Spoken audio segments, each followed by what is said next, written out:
Bismillahirrahmanirrahim. Alhamdulillahirabbil alamin. Wassallallahu wasallam ala sayyidina Muhammad khatamul anbiya'i wa habibi rabbil alamin. Abil qasimil amin ala alihi wa sahbihi ajma'in. Rabbi shrah li sadri wa yassir li amri wahlul 'uqdatam min lisani yafqahu qawli wa ma yaqulu sayyidi Muhammad al-Hanafi idza aradta al-wusul bila ta'ad fastamsik bi ahli al-hasad. Apabila dengan Anda ingin sampai maksudnya kepada Allah dengan tidak bersusah payah, maka berpegang teguhlah dengan orang-orang yang mempunyai kedudukan di sisi Allah.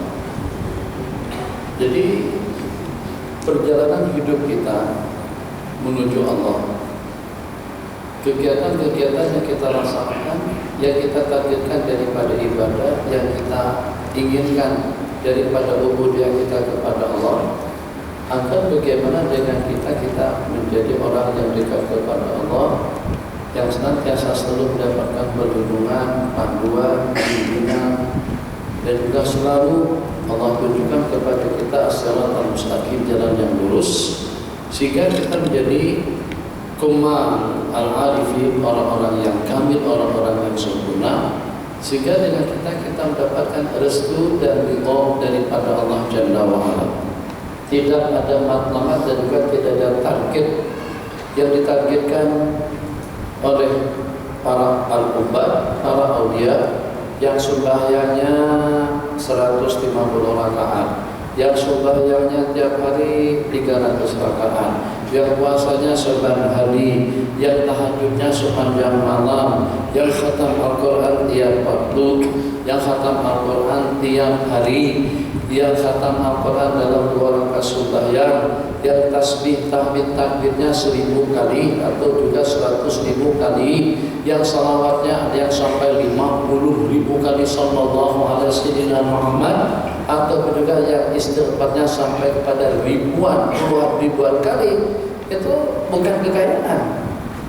Imam Syafi'i tidak pernah meminta kekayaan, bukan jabatan. Mereka tidak pernah meminta jabatan, bukan kedudukan. Bahkan mereka tolak. Imam Abu Hanifah puasa selama 45 tahun tidak pernah makan siang. Jadi jenis-jenis makanan yang seperti apapun, di samping yang seketika itu makanan tak banyak mana. Kalau seketika makanan apa adanya, mesti perut akan senantiasa lapar. Kalau dengan kita banyak pilihan, makan lagi, makan lagi. Di tiap makan, pikuli makanin makan. Pada tiap tempat makan. Mereka jarang-jarang makan. Tapi itu pun masih mampu puasa lagi. Yang dulu pun menahan perut. Untuk apa? Supaya jadi qadhi, supaya jadi terhormat. Nah, jadi nah. Pada saat dengan belum dipanggil, diperintahkan secara dipaksa untuk menjadi qadhi di zaman Khalifah Harun Rasyid kalau tidak salah. Yang pada saat ketika itu ada 4 orang yang didatangkan. Satu Imam Abu Hanifah, yang kedua Imam Ibn Abi Layla, yang ketiga Imam Syarik, yang keempat Imam Sufyan Ats-Tsauri. Keempat-empatnya dipaksakan untuk menjadi qadhi. Ternyata tidak ada seorang pun yang mau. Akhirnya keempat-empatnya tadi itu dipanggil untuk menghadap Tuan Sultan. Berangkat daripada Kupah, daripada tempat kediaman masing-masing, tangan terbelakang, kaki dirantai. Jadi dalam perjalanan yang 4 orang tadi itu dakduk. Kalau dengan kereta api, Abu Hanifah buat firasat. Kata Imam Abu Hanifah An-Nu'man, kalau ikut pengamatan saya, Sufyan Ats-Tsauri nanti dia akan lari tengah jalan. Kalau dengan Ibn Abi Layla, dia akan jadi seperti orang gila. Kalau dengan Imam Syarik, kalau dengan Syarik muridku ini akan keperangkap jadi qadhi. Kalau dengan aku akan berlepas dengan cara berpolitik. Jadi dalam masa perjalanan dikawal 4 orang yang dirantai tadi itu. Imam Sufyan Ats-Tsauri minta izin kepada bodyguard yang mengawal akan diperkenalkan untuk buang air. Masuk tanda ditunggu di luar. Tunggu. Yang seketika itu belum perhatikan ada lubang. Maka dengan beliau tunggu seketika ada gerobak yang membawa sampah atau gerobak sampah belum melompat daripada tingkat tandas memasukkan diri ke dalam gerobak, ditutup, dikerumuni atau ditutup dengan potongan sampah ataupun juga daun kering sehingga Imam Sufyan Tsauri dapat menyelamatkan diri. Ini coba tengok perbandingannya. Kita sekarang nyogok dengan risuah sekalipun untuk kita mendapatkan satu jawatan. Ini nak dilantik untuk menjadi qadhi tidak mau. Lari. 3. Yang 3 setelah sampai ke istana, maka pada saat ketika itu salah satu daripada mereka Ibn Abi Dunya, Ibn Abi Laila, Kanjeng Harun, apa kabar? Istri macam mana? Anak pianak macam mana? Keledainya macam mana? Untanya macam mana?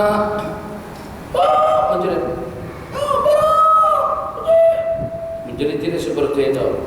Jadi kata tuanku, ini orang gila nih.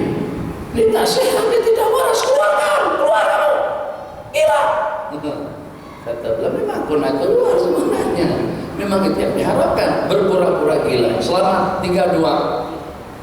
Abu Hanifah, tuanku minta maaf, tuanku mana boleh saya yang dipilih untuk menjadi qadhi di sini. Ramai orang-orang yang takkan berkenan kalau aku yang menjadi qadhinya. Aku tidak mampu dan tidak layak untuk menjadi qadhi di sini, menjadi hakim di sini. Mesti ramai di kalangan orang-orang Baghdad yang menolak aku. Jadi kata Tuan Khalifah, bohong, kamu dusta. Kamu adalah orang yang paling layak. Tuanku, karena perkataan Tuanku itu tidak boleh diabaikan dan disia-siakan. Tuanku telah memvonis, telah menghukum aku berdusta. Orang yang berdusta tidak boleh menjadi qadhi.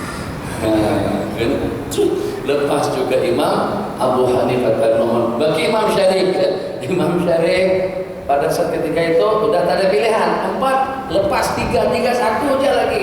Jadi kata Tuan Sultan, kamu kulatih untuk menjadi qadhi, minta maaf aku tak boleh.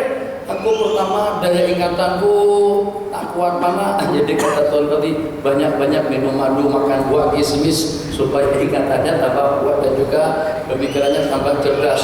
Semua alasan ditolak, yang pada akhirnya kata Imam Syarik, tapi dengan syarat saya bertindak sebagai hakim atau juga sebagai qadhi di mahkamah tinggi atau mahkamah antarabangsa, tapi dengan syarat tindakanku, keputusanku bukan hanya setakat kepada rakyat jelata, tapi justru juga kepada menteri-menteri dan juga kepada tuanku sendiri. Kalau tuanku salah, aku akan sanksi dan juga akan menjatuhkan hukuman. Setuju? Kata Tuan Khalifah, setuju. Akhirnya Imam Syarik terpilih sebagai qadhi. Tengok. Jadi dengan mereka ditawari jawatan, duit. Allahu Akbar. Tak bunyi. Assalamualaikum. Waalaikumsalam warahmatullahi wabarakatuh. Jadi pada saat ketika itu minta maaf Tuan Imam ini kepada Imam Ibrahim Ibn Adham. Ini aku nak bagi dalam beberapa ribu dirham duit untuk Tuan Guru dan juga untuk Tuan Imam. Jadi kata beliau, berikanlah kepada orang yang lebih miskin daripadaku. Tidak, tuanlah yang saya rasa paling layak untuk menerimakan pemberianku ini. Jadi kata Imam Ibrahim bin Adham dengan syarat, kalau terbukti kamu kaya, aku akan terima. Kalau memang kamu dapat membuktikan kamu itu orang yang kaya raya, pemberianmu akan kuambil. Saya nak tanya satu pertanyaan. Anda nak tak mendapatkan jaringan bisnis keuntungan yang lebih banyak daripada apa yang berlangsung, daripada apa yang Anda miliki sekarang ini? Anda ingin tak, teringin tak untuk mendapatkan kekayaan yang lebih banyak daripada kekayaan yang Anda miliki sekarang ini? Bukan setakat 4 Jaguar dengan Rolls-Royce-nya, dengan Lexus-nya, BMW-nya, Mercedes S-Class-nya, dengan Lamborghini-nya, Ferrari-nya, tapi juga punya pesawat pribadi dan juga punya airport supaya mendarat tidak tunggu giliran. Kadang-kadang pesawat tepat waktu berangkatnya, masya Allah tabarakallah, tapi menunggu giliran terbang yang ke-7. sehingga sampai berjam-jam kita baru terbang. Semalam tuh alhamdulillah naik Lion Air pada pukul 9.05 tepat waktu pesawat sudah bergerak. Tapi setelah jalan sebelum terbang, jadi kata komando atau kata kapten pesawat, kita sekarang ini pada giliran yang kelima, yang turun dengan yang naik, menunggu untuk giliran yang kelima tadi itu bertengah-tengah jam baru terbang. Kadang-kadang mendarat macam itu juga. Pengen tak punya ekor sendiri? Pengen? Oke. Kalau Anda masih menginginkan kekayaan yang lebih, berarti kamu masih miskin. Ambil uang kamu. Berarti zuhudnya, ibadahnya, waraknya, ubudiyahnya, itu yang mereka lamarkan bukan duit, bukan harta, bukan jabatan. Jadi yang gigih, yang khatam Quran tiap malam, biar tidak pernah masbuk, justru pernah menolak, bukan permintaan, tapi pernah tidak berkenan hadir untuk menyambut kedatangan Tuan Sultan ke Masjid Nabawi pada saat ketika itu. Dengan siapa? Sayyiduna Sa'id ibn Musayyib rahimahullah. Assalamualaikum. Waalaikumsalam warahmatullahi wabarakatuh. Duduk. Di samping Sayyidina Salim bin Abdillah radhiyallahu ta'ala anhuma. Salim bin Abdillah bin Umar bin Khattab, daripada keluarga Sayyidina Umar bin Khattab. Siapa yang duduk? Yang duduk Hisham bin Abdul Malik. Untuk di samping pada masa di Mekah. Minta maaf tuan guru, saya sudah lama niat berazam untuk bagikan sesuatu kepada tuan guru. Jadi kata Salim bin Abdillah, minta maaf, aku ketika sedang berada di rumah Allah Jalla wa'ala, aku tidak pernah dan tidak membenarkan diri meminta kepada makhluk, meminta kepada selain daripada Allah. Tuanku ditolak macam tu. Aku di rumah Allah tidak akan meminta kepada makhluk. Terus ditunggu. Tuan dulu salah satu daripada pokok yang 7, Salim bin Abdillah bin Umar. Selepas sembahyang, selepas keluar daripada masjid, maka dikejar kembali oleh Tuan Sultan Sayyidina Salim bin Abdillah. Ditawarkan kembali tawaran yang semacam tadi, aku nak berikan sesuatu kepadamu. Jadi kata Sayyidina Salim, ya awan tawarkan kepada aku tuh dunia atau akhirat? Bolehkah kamu bagikan kepada saya surga yang abadi atau elakkan aku daripada api neraka? Tuhan guru minta maaf, itu bukan wewenang manusia lah. Itu bukan wewenang saya. Boleh menyerahkan Tuhan guru daripada neraka dan memasukkan Tuhan guru ke dalam surga. Habis kamu tawarkan apa saja untuk aku? Dunia lah. Apa kata beliau? Tuanku, Tuan Khalifah, aku kepada Sang Pencipta yang memiliki dunia dengan segala isinya tidak pernah memohon dan meminta. Takkan dengan aku meminta dunia kepada makhluk. Dengan dunia kepada Allah, pemilik dunia aku tidak pernah memintanya. Takkan dengan aku memohon dan memintanya kepada makhluk.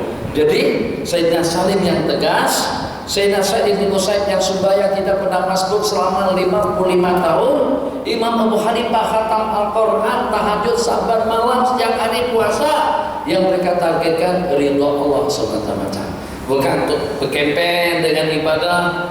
Kan kadang-kadang sebagian daripada calon-calon menteri atau juga calon-calon gubernur, calon-calon yang berhormat, belilah selendang yang harga 60 ringgit, 70 ringgit, letak juga di bahu. Kodlah orang-orang yang nama agamis yang senang dengan yahana nanti pangkat dia dan sokong dia untuk jadi yang berhormat. Tuh banyak dalam untuk dicalonkan. Saya simpulkan, jadi yang mereka targetkan daripada ibadah tadi itu hanya semata-mata untuk mendapatkan kedudukan yang mulia di sisi Allah. Jadi menurut Sidi Imam Muhammad Al-Hanafi, kalau Anda ingin sampai kepada Allah, ingin sampai untuk mendapatkan ridha Allah, rahmat Allah dengan cepat, maka bergantunglah kamu dengan orang yang mempunyai kedudukan tinggi di sisi Allah. Jadi di dunia pun macam itu juga. Tadi sudah kita perumpamakan, kalau kita banyak kenalan menteri senang berurusan, Bang. Jadi kita nak jumpa KIPI Jakim kah, ketua jabatan, ketua pengarah Jakim, Jawi kan. Kalau pada itu kita jaya walaupun dengan mantan Perdana Menteri, dengan Pak Lah misalnya, atau juga dengan Dr. Mahathir. Kalau kita ada kenalan dengan seorang jenderal pun, urusan kita banyak yang mudah kita capai, mudah kita dapatkan. Atau dengan kita ada kenalan dengan Datuk Mufti, insya Allah lah. Kalau saya dengan kita datang dengan Jamil Khair misalnya, atau juga datang dengan Menteri Pertahanan, atau dengan Tuan Daim, atau Bekas Menteri Keuangan dahulu tuh.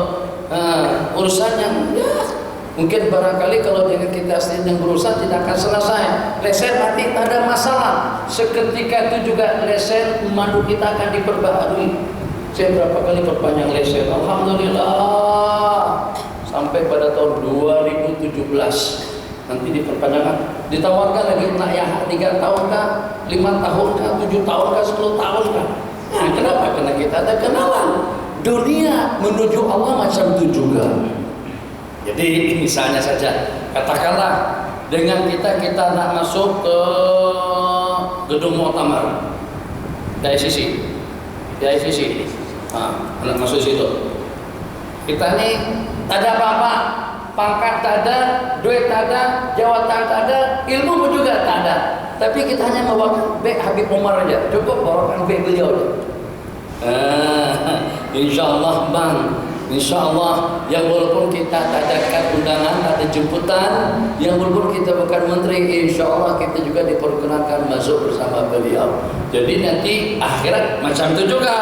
Kalau kita banyak kenalan orang-orang yang dekat kepada Allah, kenalan dengan orang-orang yang dekat, yang dekat kepada Sayyidina Rasulullah SAW, misalnya dengan seumpama Imam Nawawi, Imam Abu Hasan Asyadzili, Syekh Ahmad Al-Badawi, Imam Abi Abbas Al-Mursi, Imam Syafi'i, itu kita bukan kenalan. Jadi sejak kapan kita mengenali mereka?